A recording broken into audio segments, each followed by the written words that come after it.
कभी कभी क्या होता है कि कुछ लोग इतने ज्यादा जिद्दी होते हैं कि अपनी खुशियों के लिए ना अपने बच्चों की खुशियों के बारे में कभी भी नहीं सोचते। उन्हें ये कहता है कि हम पुरानी सोच के हैं, हमने तो ये सब देखा है, हमने तो ये सब लाइफ जी है, तो हमारे बच्चे भी हमारे हिसाब से ही चले। लेकिन वो ये भूल जाते हैं कि टाइम चेंज हो चुका है। आपको भी टाइम के हिसाब से चेंज होना चाहिए। ठीक है, आपकी लाइफ में उस टाइम जो भी था वो टाइम बहुत पुराना है, उस टाइम में वो चीजें एक्सेप्ट की जाती थी। लेकिन आज का टाइम बदल चुका है। आजकल लड़कियां लड़कों से ज्यादा एक्टिव हैं। लड़कियां अच्छे से पढ़ लिख रही हैं और बहुत अच्छे लेवल पर पहुंच रही हैं। लेकिन उनकी सोच वहां पर रहती है कुछ लोगों की कि हमारे टाइम में तो लड़कियां ऐसे रहती थी, हमारे टाइम में ऐसे होता था, तो अब भी ऐसे ही होना चाहिए, अब भी लड़की घूंघट में होनी चाहिए। तो वो लोग अपनी सोच कभी नहीं बदलते, अपने आप को टाइम के हिसाब से नहीं बदलते। कुछ लोग, सबकी बात नहीं कर रही हूं मैं, कुछ लोग हैं आज भी ऐसे। 50% कह सकते हैं हम, 30-40% तो है ही। तो ये कहानी आप में से बहुत लोगों की कहानी से अटैच होती है, तो प्लीज इस कहानी को जरूर ध्यान से सुनिएगा। मैं अलीशा आप सबका स्वागत करती हूँ स्पीक यूनिवर्सल पर। इस कहानी में क्या होता है कि एक लड़के की शादी होती है।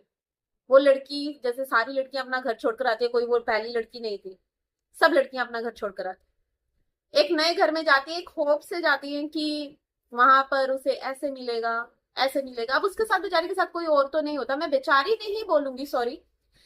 देखो, सब लड़कियां आती है एक उम्मीद से अपने हस्बैंड के साथ। लेकिन कई बार ऐसा होता है कि अब हस्बैंड के साथ तो बहुत अच्छी बन रही है, लेकिन फैमिली के साथ नहीं बन पाती। तो उसमें लड़की को ही कसूरवार कह दिया जाता है कि ये एडजस्ट नहीं हो रही। अब वो अकेली लड़की, आप तीनों का सबका नेचर आके मतलब जो सास ससुर हैं या ननद, जो भी घर में 3 4 5 जो भी लोग हैं, सबके नेचर को एक्सेप्ट करती है। सबका नेचर अलग, सबका टेस्ट अलग, सबके हिसाब से एक इंसान बदलने की कोशिश करता है। ठीक है, उसके वो एफर्ट्स कोई नहीं देखता। लेकिन वो सब ये सोचते हैं कि यही लड़की हमारे हिसाब से बदले, हम नहीं बदलेंगे। आप 5 6 लोग अपने आप को इतना सा भी चेंज नहीं कर रहे उसके हिसाब से, लेकिन वो अकेली आप सबके हिसाब से खुद को चेंज करने की कोशिश कर रही है। लेकिन उसके एफर्ट्स बिल्कुल जीरो हो जाते हैं। अगर एक गलती हो जाती है तो बहुत बड़ा बवाल बन जाता है घर में। अब वो बेचारी बहुत कोशिश करती है अपने आप को कि मैं एक को खुश करूं तो दूसरा नाराज हो जाता है, दूसरे को खुश करूं तो तीसरा नाराज हो जाता है। अब पति के साथ तो सब अच्छा चल रहा है, लेकिन पति भी क्या करे, काम से आता है तो माँ लेकर बैठ जाती है, तेरी बीवी ने ये किया। बहन आती है तो बहन लेकर बैठ जाती है कि भाभी को अकल नहीं है। वो आता है तो कभी ऑफिस में होता है तो बाप वहां पे नहीं छोड़ता है कि आज ये बात हुई थी, मुझे बताया है, मेरी बीवी ने बताया है कि तेरी बीवी ने ऐसे किया है, तेरी बीवी। बातों को बार बार उसके माइंड में डाल दिया जाता है कि तेरी बीवी ही गलत है। अब वो बेचारा फ्रस्ट्रेट होकर क्या करेगा, क्या करेगा, आके अपनी बीवी से लड़ेगा, क्या करेगा, गुस्सा करेगा, माहौल खराब होगा घर का। अब बात आती है उस लड़की के ऊपर। कर रही है कभी किसी को खुश करने के लिए, किसी को, किसी का नाराज होना सहन कर रही है, कभी कुछ कभी कुछ। अब पति ने भी चिल्ला दिया उसके ऊपर बहुत ज्यादा। अब उसके ऊपर क्या होता है कि वो प्रेग्नेंट हो जाती है, उसको लड़की हो जाती है पहली। अब जब लड़की होती है तो घर में बवाल, एक तो पड़ोसी जो रिश्तेदार होते हैं ना वो दिमाग खराब कर देते हैं। ओहो, लड़की हो गई, ये तो बहुत बड़ी गलती हो गई। अरे लड़की नहीं हो गई, बवाल हो गया। पैदा तो उसने किया है, उससे जरा पूछो तो उस दर्द का कोई हिसाब है? वो जो मूड स्विंग हुए थे उसका कोई हिसाब है? नहीं है ना। जो उसने टॉलरेट किया उसका कोई हिसाब किताब नहीं। लेकिन हाँ, ये जो मुंह है, इससे शब्द निकलते हैं, ओहो, लड़की हो गई, चलो कोई बात, अगली बार ट्राई कर। क्यों? उसकी तबीयत किसी ने नहीं पूछी, लड़की हो गई तो क्या? इस बात का घर में बहुत ज्यादा बवाल हो जाता है उसका। अब वो जारी पड़ी है, बेड पर है, दर्द में है। वो दर्द तो वो बर्दाश्त कर लेती, लेकिन वो वाला दर्द नहीं बर्दाश्त हुआ कि उसकी बेटी को किसी ने इतने एक्साइटेड होकर हाथ में नहीं उठाया, किसी ने उसकी बेटी को प्यार नहीं किया। वो जो दर्द था वो बर्दाश्त नहीं हुआ। बट वो बेचारी फिर भी बेड पर पड़ी हुई सोच रहे थे चल कोई ना, टाइम है, निकल जाएगा, कोई बात, मैं करूंगी अपनी बेटी का। यही सोचती है माँ, और क्या सोचती है? मैं करूंगी अपनी बेटी का, कोई बात। वो अपने हस्बैंड से अपने दर्द की बातें करती है, जो उसे फील होता है। किससे करेगी वो? कौन है घर में? अब वो, उसे एक होप होती है कि मैं अपने हस्बैंड से करूं क्योंकि बेटी मेरी अकेली की तो है नहीं। इसकी भी है, शायद इसको भी वही अटैचमेंट होगी अपनी बेटी से। तो वो वही बात है जो उसके मन में होती है वो अपने हस्बैंड से करती है कि शायद ये मेरा दर्द समझेगा क्योंकि बेटी इसकी भी है। हस्बैंड आता है वो बेचारा क्या करे, मैं बेचारा वर्ड करूंगी उस इंसान के लिए जो इंसान अपनी बीवी के लिए स्टैंड नहीं ले सकता। वो सच में बेचारा है, पर वो लड़की बेचारी नहीं है।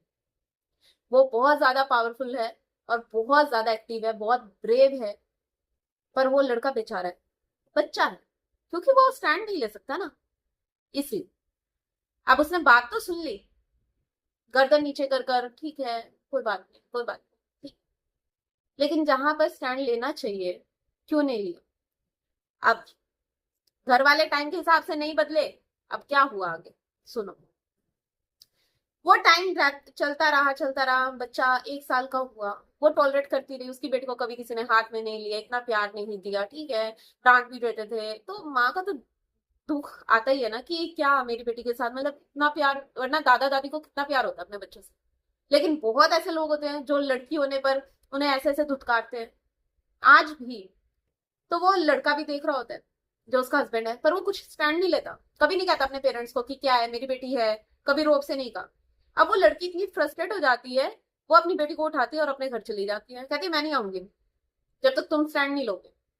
अब वो चली जाती है, अब वो हस्बैंड डेली फोन करता है, आ जाओ मेरा मन नहीं लग रहा है, आ जाओ। वो कहती नहीं, जब तुम्हें मेरी जरूरत ही नहीं, मेरी बच्ची की जरूरत नहीं, मेरी बच्ची के लिए तुम स्टैंड नहीं लेते हो, किस बात के बाप हो तुम, मैं तो नहीं आऊंगी।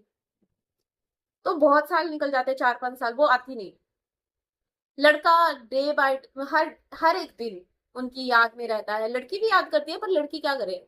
अब लड़के के पास एक स्टैंड होता है कि वो स्टैंड ले अपनी बीवी के लिए, अपने माँ बाप से बोले कि नहीं, आपको मेरी बेटी को एक्सेप्ट करना होगा, लेकिन वो कुछ बोलता ही नहीं, जो चल रहा है अपने माँ बाप के हिसाब से चलता है, कुछ नहीं कहता। वो लड़की कहती है कि मैं उस दिन आऊंगी जिस दिन आपके माँ बाप मेरी बेटी को अपना मानेंगे, उसे प्यार देंगे, पहले उनसे बात करो। वो बात करता तो है, लेकिन माँ बाप कहते हैं कि ठीक है, जा रही है जाने दो, क्यों मरे जा रहा है तू, कोई दिक्कत नहीं है। वो चुपचाप फिर बैठ जाता है कोने में, कोई स्टैंड नहीं लेता। अब क्या होता है, कुछ शब्द इंसान कह नहीं पाता, लेकिन अंदर ही अंदर वो घुटता रहता है। वो आदमी, उसे अटैचमेंट तो कहीं ना कहीं होती है अपने बच्चे से, लेकिन उसकी गलती क्या होती है, उसने टाइम रहते स्टैंड नहीं लिया। और माँ बाप तो टाइम के हिसाब से बदले नहीं, उनकी वो जिद उनका विनाश का कारण कैसे बनी, ये ध्यान से सुनो। अब आगे क्या होता है कि वो लड़का, क्या होता है कि सुसाइड कर लेता है, परेशान होकर 4-5 साल वेट करता है, अब उससे रहा नहीं जाता, क्योंकि माँ बाप एग्री नहीं करते और वो बेचारा बीच में फंस जाता है, वहां से वाइफ नहीं आती, वो सुसाइड कर लेता। अब क्या बचा, कुछ भी नहीं, दोनों हाथ खाली, ना माँ बाप के पास कुछ बचा और ना ही उस लड़की के पास। माँ बाप की जिद ने सब कुछ खत्म कर दिया। अगर माँ बाप उस लड़की को अपनाते, उसके बच्चे को अपनाते, तो शायद आज ये परिवार खुश होता, सब इकट्ठे होते। लेकिन माँ बाप टाइम के हिसाब से नहीं बदले, उन्होंने हमेशा उस लड़की को भी धुतकारा, ताकि उसके बच्चे को भी धुतकारा। अब वो आदमी मजबूर था, अपने माँ बाप की खुशी के लिए भी चुप बैठा था, लेकिन उस लड़की के बारे में उसने स्टैंड नहीं लिया, पर अंदर ही अंदर चाहता था उससे। अब उसने सुसाइड कर लिया, कुछ भी नहीं बचा ना। तो ये कहानी बहुत लोगों की है, टाइम रहते स्टैंड नहीं लेते, टाइम के हिसाब से नहीं चेंज होते, और फिर बाद में उनके हाथ में कुछ भी नहीं रहता, फिर बाद में पछताते हैं कि काश ऐसे हो जाता, काश ऐसे हो जाता। पर काश क्या, कुछ भी नहीं बचता है।